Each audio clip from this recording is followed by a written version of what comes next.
Hello बच्चों, welcome to my YouTube channel Devika studies. तो बच्चों, आज की इस वीडियो में हम क्लास 12 फिजिक्स के अनसॉल्व पेपर के 2025 के सेट नंबर 1 को लेकर आए हैं। तो ये आज इस वीडियो का आखिरी पार्ट है। तो आज इसका सेट नंबर 1 कंप्लीट हो जाएगा। तो इसमें आखिरी क्वेश्चन मतलब क्वेश्चन नंबर 9 पूछा गया था कि दे ब्रोगली की द्रव्य तरंग अवधारणा से क्या तात्पर्य है। दे ब्रोगली तरंगदैर्घ्य का गतिज ऊर्जा से संबंध का सूत्र स्थापित कीजिए। तो ये क्वेश्चन पूरे 5 नंबर का पूछा गया था। अब इस क्वेश्चन नंबर 9 में ही अथवा करके एक और क्वेश्चन पूछ लिया गया था कि बंधन ऊर्जा की व्याख्या कीजिए।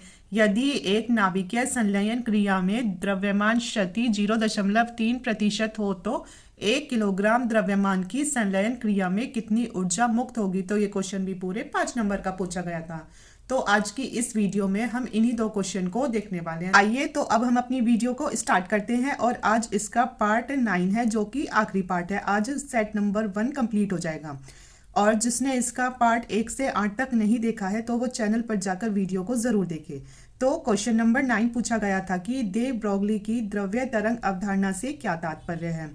दे ब्रोगली तरंगदैर्घ्य का गतिज ऊर्जा से संबंध का सूत्र स्थापित कीजिए। तो ये क्वेश्चन भी पूरे 5 नंबर का पूछा गया था। तो आप इसका आंसर लिखोगे कि क्या है इसका आंसर। तो आप इसका आंसर लिखोगे कि दे ब्रोगली की द्रव्य तरंग अवधारणा के अनुसार सभी गतिमान कणों में दोहरी प्रकृति होती है। कैसी प्रकृति होती है इनकी। तो इनकी होती है दोहरी प्रकृति। जो भी गतिमान कण होंगे उसमें 2 तरह की प्रकृति होगी, अर्थात वे एक ही समय में कण और तरंग दोनों की तरह व्यवहार करते हैं। मतलब कि ये एक ही समय में कण और तरंग दोनों की तरह व्यवहार करते हैं। सन 1924 ईस्वी में दे ब्रोगली ने यह विचार रखा कि दोहरी प्रकृति या फिर द्वैत प्रकृति न केवल प्रकाश में होती है बल्कि द्रव्य कणों में भी होती है।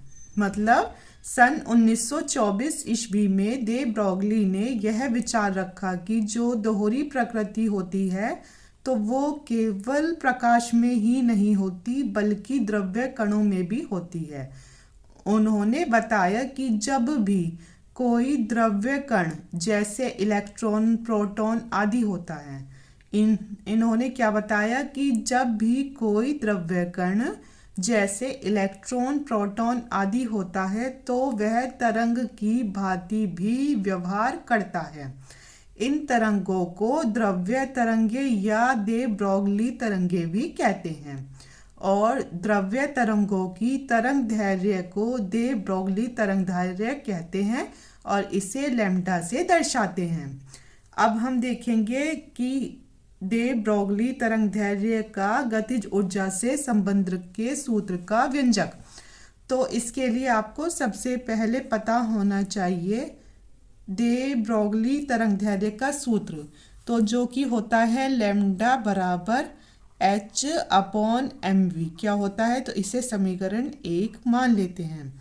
तो दे ब्रोगली तरंगदैर्घ्य का सूत्र होता है लैम्ब्डा बराबर H/mv। अब आप लिखोगे, अब आपने इसमें ये तो देख ली तरंगदैर्घ्य, अब इसमें साथ में क्या पूछा है तो इसमें पूछिए गतिज ऊर्जा। तो आप लिखोगे यदि इलेक्ट्रॉन की गतिज ऊर्जा, यदि इलेक्ट्रॉन की गतिज ऊर्जा क्या है के हो तो, यदि इलेक्ट्रॉन की गतिज ऊर्जा के हो तो सूत्र होता है के बराबर 1/2 mv² के। क्या होता है के बराबर 1/2 mv² के। तो हम इसकी क्रॉस मल्टीप्लाई अगर कर लेते हैं तो ये आ जाता है 2k और ये हो जाएगा mv²। तो यहाँ आ जाएगा mv² बराबर 2k के।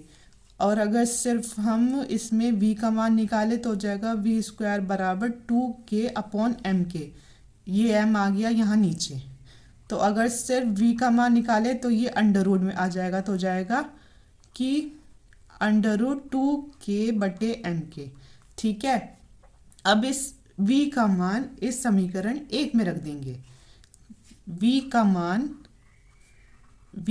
मान समीकरण 1 में रखने पर, v का मान अब समीकरण 1 में रखेंगे तो समीकरण 1 थी हमारी लैम्डा बराबर h/m, और साथ में क्या था v, तो v आ गया √2k/√m। इसे ऐसे भी लिख सकते हैं। अब क्या काम करेंगे, अब ये √m ऊपर चला जाएगा तो हो जाएगा हमारा h/m। और अगर किसी को भी करनी के रूप में लिखना है, यानी अगर आपके पास 2 है तो आप उसे अगर अंडर रूट में लिखना चाहोगे तो आप उसे लिखोगे √2 गुना √2, तो इसका मतलब भी 2 ही होता है। अब ऐसे ही अगर आपको m को अंडर रूट के रूप में लिखना है तो आप इसे तोड़ोगे √m गुना √m, इसका मतलब भी m ही होगा, तो आप इसको लिखोगे √m गुना √m। ठीक है, गुना इधर क्या हो गया √2k है ही। अब इस √m से √m कट गया, तो इस लैम्डा का मान क्या आया, h/√2m/k क्या आया, तो इस लैम्डा का मान आया लैम्डा बराबर h/√2m/k। तो हमें इस तरंग दैर्ध्य को और इस गतिज ऊर्जा में संबंध बताना था, तो इनके बीच में संबंध यही है, तो ये प्रूव्ड होगी है डेरिवेशन। ठीक है, अब अगला क्वेश्चन अथवा करके पूछा गया था और ये इस सेट का आखिरी क्वेश्चन है।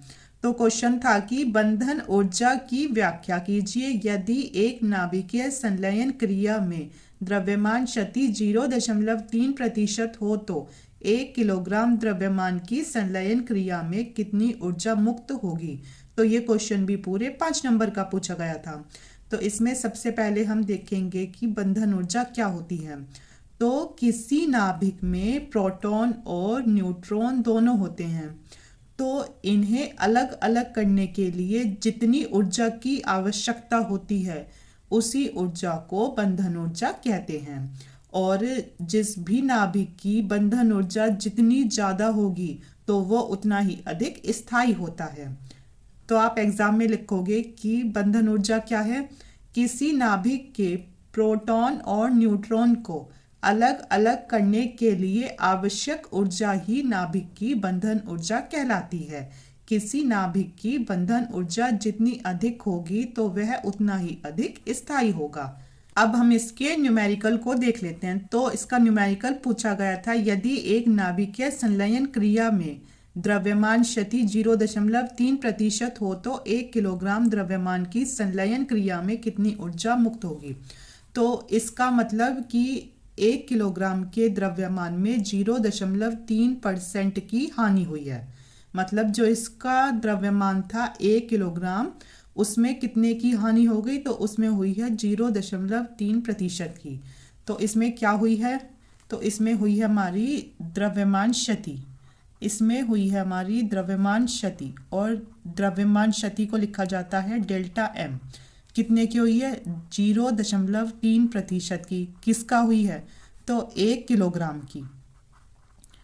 तो यहाँ लिखोगे 0.3% और का मतलब गुना 1 किलोग्राम। ठीक है, तो ये हमारा क्या है, तो ये हमारा है डेल्टा m। तो डेल्टा m बराबर होगा 0.3, और जब भी प्रतिशत को हटाया जाता है तो उसके नीचे 100 आ जाता है। ठीक है, जब भी प्रतिशत को हटाते हैं तो 1/100 आ जाता है। ठीक है, तो ये आ गया, इसलिए आया इसके नीचे 100 गुना 1, और जब ये दशमलव हटाया तो 1 0 और आ गई। तो इसमें डेल्टा m क्या होगा, डेल्टा m बराबर होगा 3 गुना 10 की घात कितनी है, 1 2 3, और जब ये 10 की घात 3 ऊपर जाएगी तो क्या हो जाएगी, तो हो जाएगी 10 की घात -3। ठीक है, तो ये इतने किलोग्राम है। तो ये आ गया हमारा डेल्टा m का मान। अब इसमें पूछा गया है मुक्त ऊर्जा कि जो इसकी ऊर्जा है तो वो अगर मुक्त हो जाएगी तो कितनी होगी। तो इसका सूत्र होता है मुक्त ऊर्जा का सूत्र होता है E बराबर डेल्टा mc²। क्या होता है, E बराबर डेल्टा mc²।